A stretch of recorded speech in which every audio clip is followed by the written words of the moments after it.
En este primer capítulo de la asignatura Sistemas de Control de la carrera de Ingeniería Electromecánica de la Facultad de Ingeniería en la UNICEM, con sede en Olavarría, vamos a dar un pantallazo de los conceptos fundamentales de la teoría clásica de control y del modelado de sistemas dinámicos.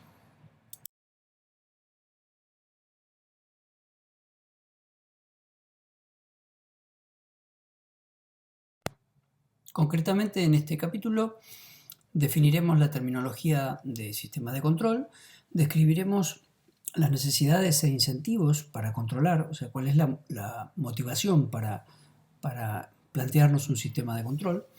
Vamos a analizar las características esenciales de los sistemas de control para poder abordar sus diseños y en la última parte del capítulo vamos a obtener y emplear modelos matemáticos para resolver el problema de control.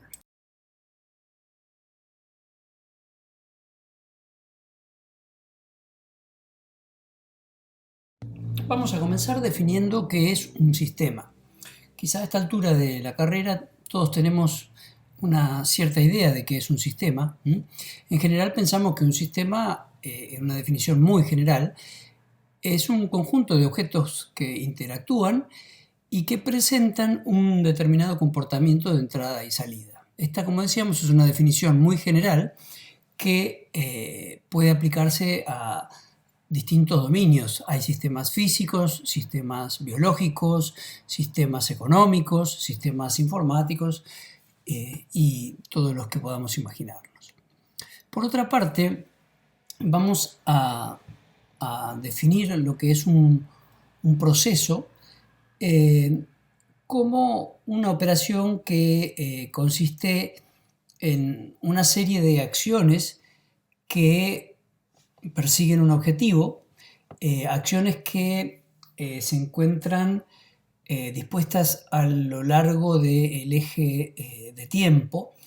Vale decir que siempre el proceso tiene una connotación implícita de lo que es el tiempo, el eje temporal. En particular, para nuestras aplicaciones de ingeniería, vamos a pensar en un proceso como esta serie de acciones que van a convertir unas materias primas en algún producto resultante, algún producto deseado, mediante transformaciones físico-químicas y siempre optimizando alguna figura de mérito.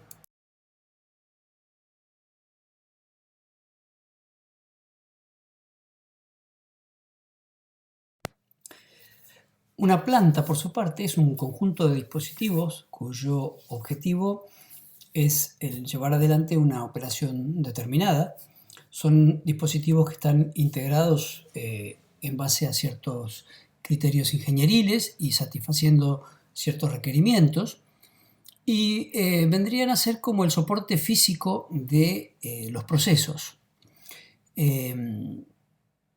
Si bien estos tres términos se suelen emplear a veces incluso hasta como sinónimos en muchas literatura de control, es bueno saber cuáles son las diferencias o los matices que existen entre sistemas, procesos y plantas.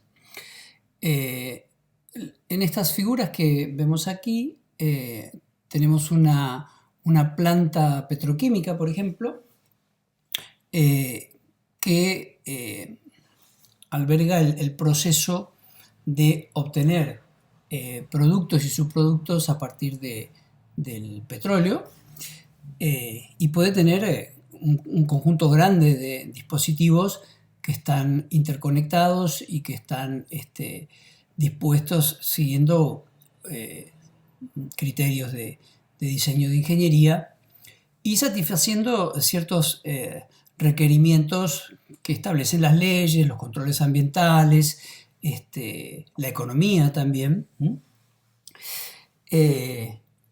Pero también una planta puede ser un robot autónomo submarino como el que vemos aquí, el Cormorán, que tiene menos dispositivos interconectados, pero no deja de ser también una obra de ingeniería compleja que tiene que ser diseñada, integrada, eh, con ciertos criterios racionales como veíamos.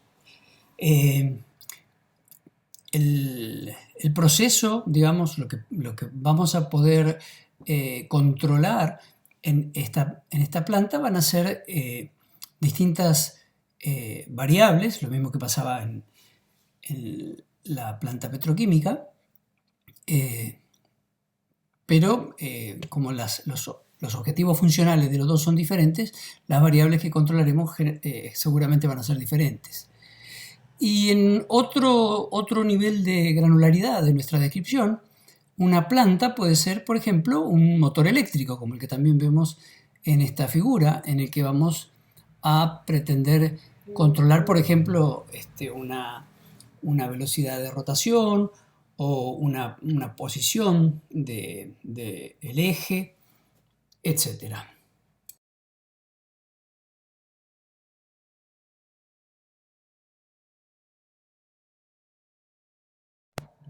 ¿Cuáles van a ser los requerimientos de nuestros sistemas de control? O sea, ¿qué es lo que le vamos a pedir a nuestro sistema de control, al sistema de control que vamos a diseñar? Bueno, un primer requerimiento esencial es el de la seguridad.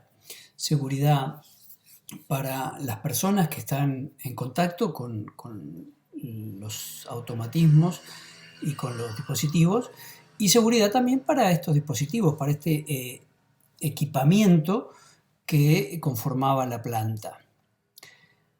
Un segundo requerimiento, no están puestos aquí en ningún orden en particular, de importancia ni nada de eso, son las especificaciones de desempeño. El sistema de control nos va a permitir hacer que el proceso que se va a desarrollar dentro de la planta cumpla o alcance ciertas especificaciones. Especificaciones que van a ser estáticas o dinámicas, de acuerdo a lo que querramos alcanzar. Generalmente se pueden, lo que se persigue, ya vamos a ver, tenemos capítulos especiales en la asignatura para trabajar con especificaciones estáticas de precisión y de errores en las variables que queremos controlar, y especificaciones dinámicas referidas a la estabilidad, a la velocidad de las variables y al patrón de respuesta en el dominio del tiempo, por ejemplo, de esa variable. Ejemplo de estas especificaciones estáticas y dinámicas son en robótica realizar una tarea, que la misión que se programa en el robot sea realizada en tiempos acotados. Por ejemplo, el Ictiobot, que es el vehículo autónomo sumergible que desarrollamos en nuestro grupo de investigación, sabemos que tiene que desplazarse a 3 metros por segundo para que algunos de los sensores que lleva a bordo, por ejemplo el sonar de barrido lateral, pueda realizar una lectura en forma correcta. Entonces, alcanzar esa especificación, que en este caso va a ser una especificación dinámica en cuanto a en qué tiempo queremos alcanzar esa velocidad final, y otra especificación estática en cuanto a con qué margen de error esa velocidad se va a mantener constante. Son unos ejemplos típicos de esta especificación. Si vamos a otro dominio, por ejemplo al del control de procesos, una especificación puede ser la producción de cantidades y calidades de un producto, como el que se genera en la planta Lamalí. que tiene, por ejemplo, una especificación de alcanzar el objetivo de producción de 5.300 toneladas de clinker con un porcentaje de cal libre menor que 1,6%, consumiendo en lo posible por debajo de 40 megavatios. Estas son todas especificaciones que los sistemas de control que diseñemos nos van a permitir alcanzar.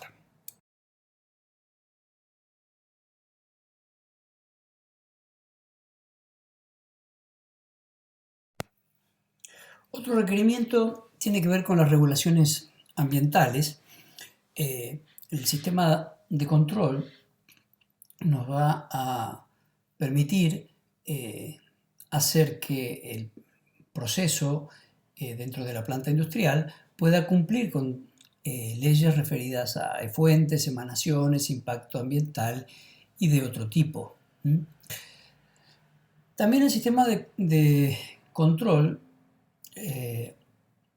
va a tener que tener en cuenta las restricciones de operación de estos dispositivos que conforman la planta. Imagínense ustedes que tienen todos estos dispositivos físicos interconectados para obtener justamente un objetivo funcional,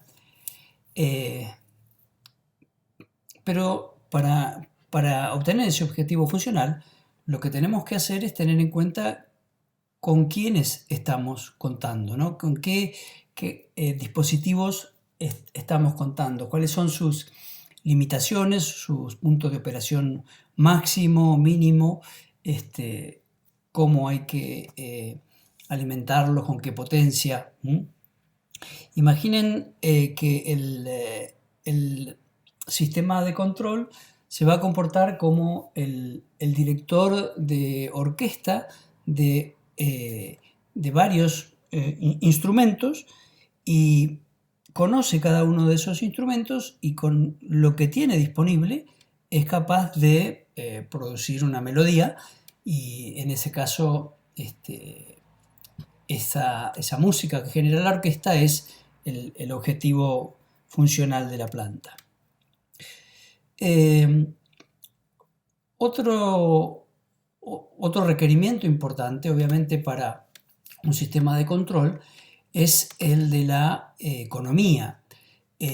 La operación de la planta o lo que salga de ella, ¿no? El producto que obtenemos después de llevado a cabo el proceso dentro de la planta, tiene que tener en cuenta varios factores, y esos factores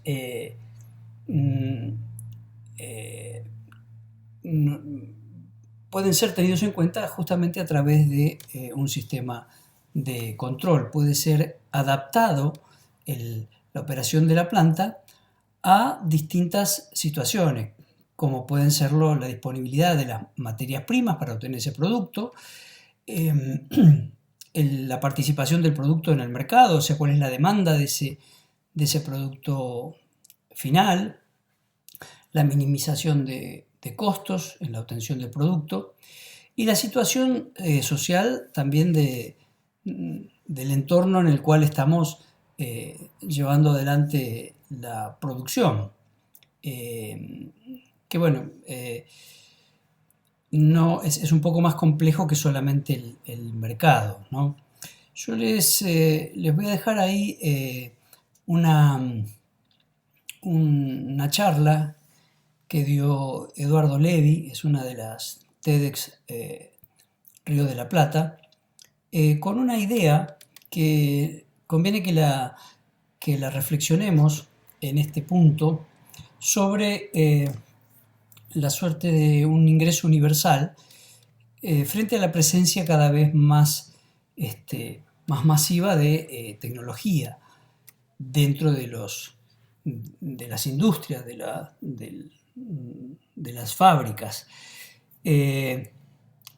Tenemos por ahí un poco de complejo los que nos dedicamos a a la automatización, a la robótica, porque siempre ha sido como el mensaje como un subproducto no deseado, que todo avance tecnológico que vamos consiguiendo eh, redunda en pérdida de puestos de trabajo y en una afectación de la mano de obra.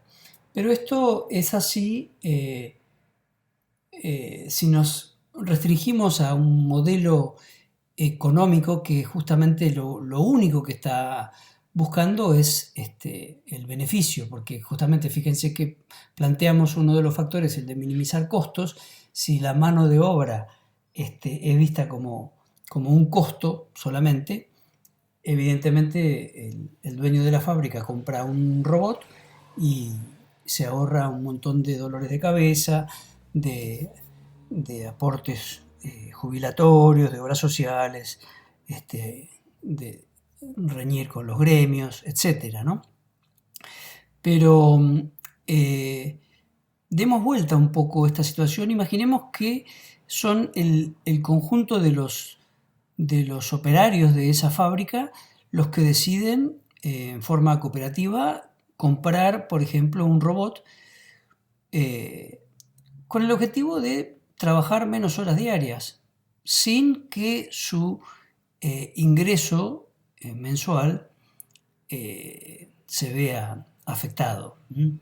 O sea, pensemos que la tecnología tiene que beneficiar a las grandes mayorías, no solamente a las élites que son los propietarios de las fábricas o de las grandes industrias.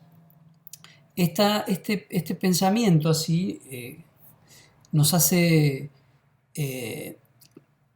poner un poco la responsabilidad de los avances tecnológicos compartida con los que están investigando o están tratando de encontrar avances en economía o en las ciencias sociales también.